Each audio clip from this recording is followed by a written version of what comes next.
সবার মুখে একটা কথা বারবার, দাড়ি পাল্লায় ভোটটা দেব এইবার। সবার মুখে একটা কথা বারবার, দাড়ি পাল্লায় ভোটটা দেব এইবার।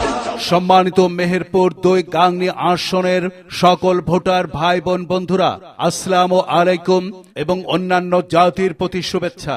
মনে রাখবেন, আগামী ১২ ফেব্রুয়ারি ২০২৬ রোজ বৃহস্পতিবার আসন্ন ত্রয়োদশ জাতীয় সংসদ নির্বাচন।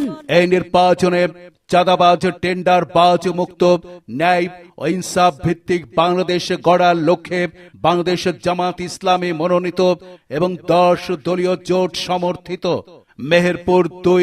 মেহেরপুর ২ গাংনী আসনে জাতীয় সংসদ সদস্য পদপ্রার্থী দেশপ্রেমিক, ধর্মভীরু, মানবিক হৃদয়ের অধিকারী, পরিচ্ছন্ন